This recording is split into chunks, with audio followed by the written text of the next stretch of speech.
कटक जिला खुंटुणी थाना अंतर्गत डालुआ ग्राम पाख बणिया बंध संरक्षित जंगल रे खुंटुणी पुलिस पक्षरु चोरा देसी मद आटा उपरे चढ़ाऊ कर 500 लिटर ऊर्ध्व चोरा देसी मद जबत करने 5000 ऊर्ध्व लिटर पोच नष्ट कर 14 एसडीपीओ नेतृत्व में खुंटुणी थाना अधिकारी समेत 2 सेक्शन पुलिस फोर्स को मिलित भाव चढ़ाऊ कर पुलिस पक्षरु बारंबार चढ़ाऊ कर चोरा मद कारबार स्थानीय अंचल कमिबार ना धरुनी। सबुठारु बड़ कथा हेउछि संरक्षित जंगल रे मद प्रस्तुत हेउथिले सुधा वन विभाग पक्षरु कोनोसी पदक्षेप ग्रहण करा जाउ नाही, जहा फल उक्त अंचल मद रंधा लोप पाउनी। तेबे चढ़ाऊ बारंबार कराजिबो बोली पुलिस पक्षरु कहैछि।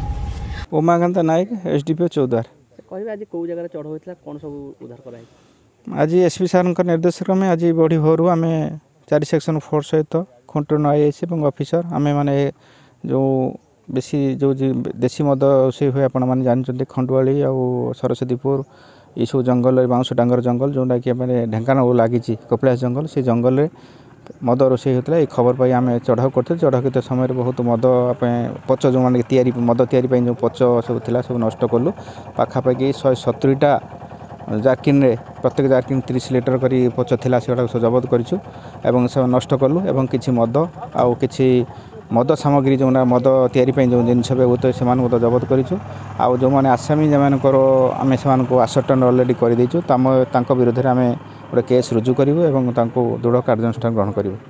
देखा संरक्षित जंगल में देशी मदर आड़स्तरी कुटी वन विभाग सहित कौन पुलिस जोगाजोग कर देखो ये जंगलटी पूरा जो जंगल विराट बड़ जंगल आपण मैंने जानते जो जंगल को लगी गाँ गुड़िका बहुत सुविधा टोपोग्राफिक बहुत सुविधा हो जंगल से मद तैयारी करवा आउ मद को लुचिक रखा सुविधा हो। तेणु आम तरफ पुलिस तरफ बहुत बार रेड हो विरुद्ध में एक्शन विगत दिन में आपण मैंने जानते आपण बहुत जबत करूँ आसे मानक धरिकी फरवर्ड करूँ जो द्वारा कि विगत दिन में जेल अच्छा एपर्यंत मान्यवर कोर्ट बेल देना। तेणु आम ये मद जो मैंने कर विरुद्ध में दृढ़ कार्यानुष्ठान ग्रहण कर। आठगड़ू मिनती प्रतिहारी रिपोर्ट निज टुडिया।